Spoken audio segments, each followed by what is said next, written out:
നമ്മൾ ഇത് ഏതെങ്കിലും ഒരു അർത്ഥത്തിൽ ഏതെങ്കിലും ഒരു വ്യക്തിയെ അപകീർത്തിപ്പെടുത്താനോ ആ വ്യക്തിയുടെ ചിത്രങ്ങൾ കാണിച്ചത് അയാൾ ലഹരി ഉപയോഗിക്കുന്ന ആളാണോ എന്ന് പറയാനല്ല. പക്ഷേ ഈ ലഹരി വരുന്ന മാർഗങ്ങൾ നമുക്ക് കണ്ടെത്തേണ്ടതുണ്ട്. അതിന് പ്രേക്ഷകർ നൽകുന്ന ഈ തെളിവുകൾ സഹായിക്കും എന്നുള്ളതാണ്. സുജയ, അത് ഉറപ്പായും. ഈ ഇപ്പോൾ ലഹരി മാഫിയെക്കുറിച്ചൊക്കെ എല്ലാവരും പറഞ്ഞല്ലോ. അപ്പോൾ ഈ ലഹരി ഉപയോഗിക്കുന്ന ആൾക്ക് മാത്രമല്ല അതുകൊണ്ടുള്ള ബുദ്ധിമുട്ട് എന്നുള്ളത് നമുക്ക് കൃത്യമായി മനസ്സിലാക്കാൻ കഴിയും. പക്ഷേ ആ വ്യക്തി കൊലപ്പെടുത്തുന്ന ആൾ ആ രീതിയിലല്ല നമ്മൾ കാണേണ്ടത്. അതിനൊപ്പം തന്നെ ലഹരി ഒരാൾ ഉപയോഗിക്കുമ്പോൾ അയാളുടെ ആരോഗ്യത്തിനൊപ്പം തന്നെ ആ കുടുംബത്തിന്റെ മനസ്സമാധാനം ആദ്യം തന്നെ നഷ്ടപ്പെടുകയാണ്. കാരണം ഈ കൊലപാതകത്തിലേക്ക് എത്തുന്നത് ലേറ്റർ സ്റ്റേജിലാണ്. ആദ്യം തുടങ്ങുന്നതെന്ന് പറഞ്ഞു കഴിഞ്ഞാൽ ആ കുടുംബത്തിനുള്ളിലെ സമാധാനം നശിപ്പിക്കാൻ, ആ വ്യക്തിക്ക് ഈ ലഹരി കിട്ടാതെ വരുമ്പോൾ ഉണ്ടാകുന്ന ആ ഒരു പാനിക് സിറ്റുവേഷൻ കണ്ട് ഭയന്ന്, സിബ്ലിങ്സ് ഉണ്ടെങ്കിൽ സിബ്ലിങ്സ് അല്ലെങ്കിൽ വീട്ടിലെ മുതിർന്ന ആളുകൾ അവരെല്ലാം ഭയത്തോടെ ഇയാൾക്ക് ഈ ലഹരി കിട്ടുന്നതിന് വേണ്ടിയുള്ള പണം സംഘടിപ്പിച്ചു കൊടുക്കേണ്ട ആളുകളായി പോലും മാറുന്ന ഒരു സാഹചര്യം വരെ പല വീടുകളിലും സംഭവിക്കുന്നുണ്ട്. അപ്പോൾ അതിൽ ഈ താഴെത്തട്ട്, ഇടത്തരം, മേൽത്തട്ട് അങ്ങനെയൊന്നുമില്ല. എല്ലാ വിഭാഗങ്ങളിലും പെട്ട വീടുകളിൽ ഇത് സംഭവിക്കുന്നുണ്ട് എന്നത് ഒരു യാഥാർത്ഥ്യമാണ്. അതിൽ ഉപയോഗിക്കുന്ന സിന്തറ്റിക് ഡ്രഗ് ഏതാണ് എന്നതിൽ മാത്രമേ ആ ഡിഫറൻസ് ഉള്ളൂ. ക്ലാസ് ഡിഫറൻസ് എന്ന് പറയുന്നത് അതിൽ മാത്രമേ ഉള്ളൂ. സാധാരണ പറയും, അല്ലെങ്കിൽ ഈ പണക്കാരുടെ മക്കളൊക്കെ ശ്രദ്ധിക്കാത്തത് കൊണ്ട് വഴിതെറ്റി പോകുന്നതാണ്. അങ്ങനെയല്ല. എല്ലാ വിഭാഗങ്ങളിലും പെട്ട കുട്ടികളിലേക്ക് ഈ ലഹരി മാഫിയയ്ക്ക് എത്താൻ സാധിക്കുന്നുണ്ട്. നിങ്ങളുടെ കയ്യിൽ പണമില്ലെങ്കിൽ നിങ്ങൾ ക്യാരിയർ ആയാൽ മതി, 5 പേർക്ക് കൊണ്ടു കൊടുത്താൽ നിനക്ക് ഇന്ന് അടിക്കാനുള്ളത് തരാം എന്ന് പറഞ്ഞാണ് ഈ സാധാരണക്കാരായ കുട്ടികളെ വീഴ്ത്തുന്നത്. അപ്പോൾ നമ്മൾ പണ്ടൊക്കെ സിനിമകളിൽ മാത്രമാണ് ഇത് കണ്ടുകൊണ്ടിരുന്നത്, കുട്ടികളിലേക്ക് ലഹരി എത്തുന്നത്. പക്ഷേ നമ്മൾ കൊച്ചിയിലടക്കം ഇപ്പോൾ എത്ര കേസുകളാണ് കാണുന്നത്. ഈ അടുത്തും റിപ്പോർട്ട് ചെയ്യുന്ന പല കേസുകളിലും അതിൽ 18 വയസ്സിൽ താഴെയുള്ള കുട്ടികൾ ഉൾപ്പെടുന്ന ഒരു സാഹചര്യമുണ്ട്. ക്യാരിയേഴ്സായി കുട്ടികൾ മാറുന്നുണ്ട്. അപ്പോൾ ഈ ബോധവൽക്കരണം, അല്ലെങ്കിൽ ഇവർ ഈ ലഹരി ഉപയോഗത്തിൽ നിന്ന് തിരിച്ചു കൊണ്ടുവരാനുള്ള വിമുക്തി എന്നതിനപ്പുറം ഇത് ഒരു സിന്തറ്റിക് മയക്കുമരുന്നിന് അഡിക്റ്റ് ആയിട്ടുള്ളൊരു ജനറേഷൻ ഇവിടെ ഉണ്ട് എന്നത് നമ്മൾ തിരിച്ചറിയുക എന്നുള്ളതാണ്. ആ ഒരു അവയർനെസ് നമ്മുടെ സമൂഹത്തിന് ഉണ്ടാക്കി കൊടുക്കലാണ് നമ്മുടെ ഈ ഒരു ക്യാമ്പയിനിലൂടെ നമ്മൾ പ്രധാനമായും ലക്ഷ്യമിടുന്നത്. അതിന് ഈ ദൃശ്യങ്ങൾ പകർത്തുമ്പോൾ ആരെങ്കിലും നോക്കുന്നുണ്ട് എന്ന ഒരു ചിന്ത വരികയും കുറച്ചെങ്കിലും ഇതിനൊരു കുറവ് വരികയും ചെയ്യുമെന്നല്ലാതെ പൂർണ്ണമായും ഇത് നമ്മുടെ സമൂഹത്തിൽ നിന്ന് വിട്ടുപോകണമെന്നുണ്ടെങ്കിൽ ആ രീതിയിലുള്ള ഒരു ക്യാമ്പയിൻ തന്നെ വേണം. ഇപ്പോൾ എക്സൈസ് വകുപ്പിന് ഉള്ള സ്ട്രെങ്ത് വെച്ചിട്ട് അവർക്ക് ചെയ്യാൻ പറ്റുന്നത് എത്രമാത്രമാണ് എന്നത് നമ്മൾ ചിന്തിക്കേണ്ടതാണ്. കാരണം ഇത്രയധികം കേസുകൾ അല്ലെങ്കിൽ ഈ വിവരങ്ങൾ വരുമ്പോഴേക്കും അവിടേക്ക് എത്താൻ പറ്റുന്ന സന്നാഹമൊന്നും നമ്മുടെ എക്സൈസ് വകുപ്പിനില്ല. അപ്പോൾ നമ്മുടെ സംസ്ഥാനത്ത് ഏറ്റവും കൂടുതൽ ഇപ്പോൾ വനം വകുപ്പിനെ കുറിച്ച് നമ്മൾ പറയും, വനം വകുപ്പിന് വേണ്ട സ്ട്രെങ്ത് ഇല്ല, അവർക്ക് ആവശ്യമായ ആംസ് ആൻഡ് അമ്യൂണിഷൻ ഇല്ല എന്ന്. അതുപോലെ തന്നെയാണ് എക്സൈസ് വകുപ്പിനും. അവർക്ക് എല്ലായിടത്തും ഒരു കോമ്പിംഗ് ഓപ്പറേഷൻ നടത്തുന്നതിനാവശ്യമായ ഒരു സ്ട്രെങ്തനിങ് എക്സൈസ് വകുപ്പിന് ഉണ്ടാകണം. അതിന് ഇൻ അഡീഷൻ ടു എക്സൈസ് വകുപ്പ്, നമ്മളിപ്പോൾ സർ സൂചിപ്പിച്ചതുപോലെ സമൂഹത്തിൻ്റെ ഭാഗത്ത് നിന്ന് നമ്മളിപ്പോൾ വോളണ്ടിയേഴ്സായി മാറുന്ന, ഇപ്പോൾ ആശാ വർക്കേഴ്സിനെ നമ്മൾ സന്നദ്ധ സേവനം നടത്തുന്ന ആളുകൾ എന്നാണ് പറയുന്നത്. അതുപോലെ ഓണറേറിയം ഇല്ലാത്ത ഒരു സന്നദ്ധ ഭടന്മാരായി സമൂഹത്തിൻ്റെ വിവിധ മേഖലകളിൽ നിന്നുള്ള ആളുകൾ ഒരേപോലെ മാറുന്ന ഒരു സംവിധാനത്തിനാണ് നമ്മൾ തുടക്കം കുറിക്കാൻ ആഗ്രഹിക്കുന്നത്. അപ്പോൾ ആ രീതിയിലുള്ളൊരു സംവിധാനത്തിന് സർക്കാരിൻ്റെയും പൂർണ്ണ പിന്തുണയോടുകൂടി, കാരണം ഇത് സമൂഹത്തെ, നമ്മുടെ സംസ്ഥാനത്തെ മെച്ചപ്പെടുത്തുന്നതിന് വേണ്ടിയിട്ടുള്ള ഒരു നീക്കമാണ്.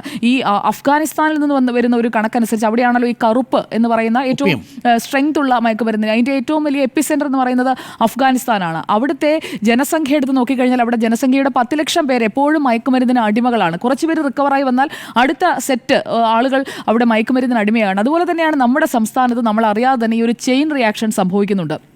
ഒരാളിൽ നിന്ന് അടുത്ത ആളിലേക്ക് ഈ കണ്ണിയായി മാറുന്നത് പലപ്പോഴും തീരെ ചെറിയ ആഘോഷ പരിപാടികളിലായിരിക്കും. കുറച്ച് കൂട്ടുകാർ ഒന്നിച്ചു കൂടി ഇരിക്കുമ്പോഴേക്കും ഇതൊന്ന് നോക്ക്, നല്ല രസമുണ്ട് എന്ന് പറഞ്ഞായിരിക്കും ഇതിൽ ഈ മയക്കുമരുന്നിലേക്ക് വരാത്ത ഒരു കുട്ടിയെ ഇതിലേക്ക് കൊണ്ടുവരിക. പിന്നീട് അവൻ അറിയാതെ തന്നെ അവൻ ഇത് കിട്ടാൻ ഉള്ള മാർഗങ്ങൾ തേടും, അത് കിട്ടുന്ന ഇടങ്ങൾ തേടിപ്പോകും. അങ്ങനെ ഇവൻ കാരിയർമാരായ മറ്റു കുട്ടികളുമായി ബന്ധപ്പെടും, അല്ലെങ്കിൽ ഈ വിപണനം നടത്തുന്ന ആളുകളുമായി ബന്ധപ്പെടും.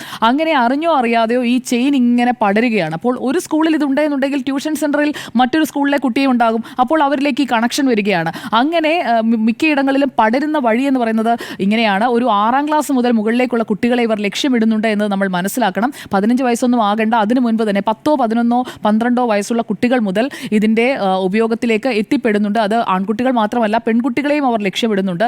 അപ്പോൾ തീരെ വീര്യം കുറഞ്ഞ മയക്കുമരുന്നിൽ നിന്ന് തുടങ്ങി വീര്യമുള്ളതിലേക്ക്, ഏറ്റവും ഹൈ ഡോസിലേക്ക് അഡിക്റ്റ് ആകുന്നത് വരെ ഈ കുട്ടികളെ എത്തിച്ചു കഴിഞ്ഞാൽ പിന്നീട് അവരെന്തും ചെയ്യും. മാത്രമല്ല സോഷ്യൽ മീഡിയയിലേക്ക് നമ്മൾ അതുകൂടി നോക്കണം. ഈ ഡിജിറ്റൽ ലോകത്ത് നമ്മൾ വലിയ രീതിയിൽ ഇൻവോൾവ് ചെയ്യുമ്പോഴേക്കും അതിൻ്റെ ഒരു മോശം വശം കൂടിയുണ്ട്. കുട്ടികൾക്ക് നമ്മൾ ഈ കോവിഡ് കാലത്ത് ഓൺലൈൻ വിദ്യാഭ്യാസത്തിലേക്ക് കൂടുതലായി പോയപ്പോൾ അവർക്ക് തുറന്നു കിട്ടിയ സാധ്യതകൾക്കൊപ്പം തന്നെ നമ്മൾ ആർട്ടിഫിഷ്യൽ ഇൻ്റലിജൻസിനെ കുറിച്ചൊക്കെ ചർച്ച ചെയ്യും. പക്ഷേ ഇതിനൊപ്പം തന്നെ ഡിജിറ്റൽ ലോകത്ത് ഇരിക്കുന്ന ഏറ്റവും വലിയ ചതിക്കുഴി എന്ന് പറയുന്നത് ഈ ഡ്രഗ്സിൻ്റെ അവൈലബിലിറ്റി തന്നെയാണ്. കച്ചവടം കൂടുതലും നടക്കുന്നത് ഇങ്ങനെയുള്ള വീഡിയോ കോൾസിലൂടെയും അങ്ങനെയൊക്കെയാണ്. നേരിട്ട് സംസാരിച്ച് അങ്ങനെയുള്ള കച്ചവടത്തെക്കാൾ കൂടുതൽ ഈ ഓൺലൈനായുള്ള കച്ചവടം നടക്കുന്നുണ്ട് എന്നതുകൂടി നമ്മൾ കാണേണ്ടിയിരിക്കുന്നു. ഇന്ത്യയിൽ ലാസ്റ്റ് ലാസ്റ്റ് എയിംസ് നടത്തിയ സർവേ 2019 ഫെബ്രുവരിയിലായിരുന്നു. അപ്പോൾ ഏറ്റവും കൂടുതൽ ഇന്ത്യക്കാർ ഉപയോഗിക്കുന്ന സൈക്കോ ആക്റ്റീവ് പദാർത്ഥം അത് മദ്യമാണ്. മദ്യം കഴിഞ്ഞിട്ടുണ്ടെങ്കിൽ ഓപ്പിയോയിഡ്സ് ആണ്. ഈ ഓപ്പിയോയിഡ്സ് എന്ന് പറയുമ്പോഴത്തേക്കും ഇതെല്ലാം വരും. കഞ്ചാവിൻ്റെ ഉപയോഗവുമുണ്ട്. 16 കോടി ആളുകൾ മദ്യം ഉപയോഗിക്കുമ്പോഴേക്കും 3.5-4 കോടി ആളുകൾ ഇങ്ങനെയുള്ള ലഹരി പദാർത്ഥങ്ങളുടെ ഉപയോഗത്തിലേക്ക് വന്നിരിക്കുകയാണ്. 2021 ശേഷം ആ കണക്ക് ഇരട്ടിച്ചു. അതെ, കോവിഡിന് ശേഷം ഞാൻ പറഞ്ഞു. അളവിനോടൊപ്പം അതെ, 2019 16 കോടിയായിരുന്നു മദ്യം. അതിന്റെ 4/1 സബ്സ്റ്റൻസിന്റെ ഉപയോഗമെങ്കിൽ ഇപ്പോഴത് ഈക്വൽ അല്ലെങ്കിൽ മോർ ആയി. അതാണ് ഇപ്പോഴത്തെ കണക്ക് നിൽക്കുന്നത്. അപ്പോൾ എന്തായാലും ഈ വിമുക്തി മിഷൻ കൊണ്ട് മാത്രം ഇത് സാധ്യമാകില്ല. സർക്കാരിനൊപ്പം നിൽക്കുക സമൂഹവും എന്നുള്ളതാണ് നമ്മൾ പറയേണ്ടത്. അതോടൊപ്പം തന്നെ ഈ ഡ്രഗ് അഡിക്ട്സ് ഈ ജീവൻ എടുക്കാൻ മടിയില്ല. അതിൽ നമ്മൾ മനസ്സിലാക്കേണ്ട ഒരു കാര്യം, ഈ ഡ്രഗ്സിന്റെ ഇപ്പോൾ ഈ LSD സ്റ്റാമ്പ് ആയാലും MDMA ആയാലും ഒക്കെ അതിന്റെ ഹൈ ഡോസ് എടുത്തു കഴിഞ്ഞാൽ എന്താണ് ചെയ്യുന്നതെന്ന് അവർക്ക് അറിയില്ല. അവരെന്തും ചെയ്യാൻ തയ്യാറാണ്. ആരാണ് മുന്നിലെന്നുള്ളത് അവർക്ക് തിരിച്ചറിയാൻ പറ്റാത്ത സാഹചര്യത്തിലേക്ക് എത്തിപ്പെടുകയാണ്. അപ്പോൾ തുടർച്ചയായിട്ടുള്ള ഉപയോഗം അവരെ കൂടുതൽ കുറ്റകൃത്യങ്ങൾ ചെയ്യുന്ന ഒരു ക്രൈം റേറ്റ് കൂടുതലുള്ള സംസ്ഥാനമാക്കി നമ്മുടെ കേരളത്തെ മാറ്റും എന്നുള്ളതാണ് നമ്മൾ ഇതിൽ ഏറ്റവും പ്രധാനപ്പെട്ട കാര്യം. മയക്കുമരുന്നുകളെ കുറിച്ചും അതിൻ്റെ ഉപയോഗത്തെക്കുറിച്ചുമുള്ള പഠനങ്ങളിൽ ഒരു പാറ്റേൺ ഉണ്ട്. ആ പാറ്റേണിൽ പ്രധാനമായിട്ടും ഡിപ്രസൻറ്റുകൾ ഉപയോഗിക്കുന്നുണ്ട് ഈ മയക്കുമരുന്നുകളിൽ. ആ ഡിപ്രസൻറ്റുകൾ ഉപയോഗിക്കുന്ന ആളുകൾ വിഷാദമുഖരായി വീടിനുള്ളിൽ അന്തർമുഖരായിരിക്കുന്നവരാണ്. ഇവരെ കൊണ്ട് ആ കുട്ടിയെ പുറത്ത് കാണാറില്ലല്ലോ എന്ന അഭിപ്രായം പറയുന്നവർ ഇത്തരം ഡിപ്രസൻ്റ് സ്വഭാവത്തിലുള്ള ഈ കെമിക്കൽ റിയാക്ഷന് ഇരയാകുന്നവരാണ്. ചിലർക്ക് അങ്ങനെയല്ല. ഇത് ഒരു പ്രത്യേകിച്ച് ഹൈപ്പർ ആക്റ്റീവ് ഡിസോർഡറൊക്കെയുള്ള കുട്ടികളെ സംബന്ധിച്ച്, വിഷാദ രോഗമുള്ളവർ, ഉത്കണ്ഠ രോഗമുള്ള കുട്ടികളെ സംബന്ധിച്ച് ഇതിനൊരു ചെറിയ ഡോസ് ഉള്ളിൽ ചെല്ലുമ്പോൾ തന്നെ ഇവർ വളരെ രീതിയിൽ ഹലൂസിനേഷൻ വരുന്ന ഒരവസ്ഥയുണ്ടാകുന്നു. ഹലൂസിനോജനുകൾ എന്ന് പറയുന്ന കെമിക്കലുകൾ ഇതിനകത്ത് പ്രവർത്തിക്കുന്നുണ്ട്. അതല്ലെങ്കിൽ പിന്നെയുള്ളത് ഉത്തേജകങ്ങളാണ്. ഇങ്ങനെ 3 സ്വഭാവത്തിലുള്ള മയക്കുമരുന്നുകൾ, സിന്തറ്റിക് ഡ്രഗ്സിൻ്റെ ആഫ്റ്റർ എഫക്റ്റ് ഉണ്ടാക്കുന്നുണ്ട്. ചിലരത് ഉത്തേജകം ഉണ്ടാക്കും. അങ്ങനെ ഉണ്ടാക്കുമ്പോഴാണ് പലപ്പോഴും അസാധ്യമെന്ന് തോന്നുന്ന കാര്യങ്ങൾ. ഈ ബൈപ്പോളർ ഡിസോർഡർ എന്നൊക്കെ നമ്മൾ പറയുന്നത് പോലെ തനിക്ക് എന്തും സാധ്യമാണ്. ഹൈപ്പറായിട്ട് പെരുമാറും. മുൻപിലുള്ള റിയാലിറ്റിയെ അവൻ മറക്കുന്നു. അത് അടുത്ത സ്റ്റേജാണ്. ഹലൂസിനേഷൻ വരും. അപ്പോൾ മുമ്പിൽ നിൽക്കുന്ന പോലീസുകാരനാണോ, ഉമ്മയാണോ, അനുജനാണോ എന്നറിയില്ല. പോസ്റ്റ്മോർട്ടം റിപ്പോർട്ട് ഇപ്പോൾ പുറത്തു വന്നിരിക്കുകയാണ്. 22 തവണയാണ് അനുജൻ ഈ അഫ്സാനെ ഈ തലക്കടിച്ചിരിക്കുന്നത്. 22 ടൈംസ് എന്നുള്ളതാണ്. അതെങ്ങനെയാണ് ചിന്തിക്കുക? അതോ അവനെ ഏറ്റവും കൂടുതൽ ഇഷ്ടപ്പെട്ടിരുന്ന, ഒരു ദിവസം തന്നെ ഏറ്റവും കൂടുതൽ ഇഷ്ടപ്പെട്ടിരുന്ന ഒരാൾ തൻ്റെ മുൻപിൽ ഒരു ശത്രുവായി, ഒരു ഉപകരണമായി മാറുകയാണ്. അതാണ് ഈ മരുന്നുണ്ടാക്കുന്ന ഒരു ട്രാൻസിഷൻ. അഫാൻ്റെ കാര്യത്തിൽ അത് വ്യക്തമല്ല. മദ്യം കഴിച്ചിരുന്നു എന്നത് മാത്രമേ നമുക്ക് അറിയുന്നുള്ളൂ എങ്കിൽ പോലും പക്ഷേ പഠനങ്ങൾ പറയുന്നത് നമ്മൾ കരുതുന്നതിലും വലിയ വിപത്തുണ്ടാക്കിക്കൊണ്ടിരിക്കുന്നു എന്നുള്ളതാണ്.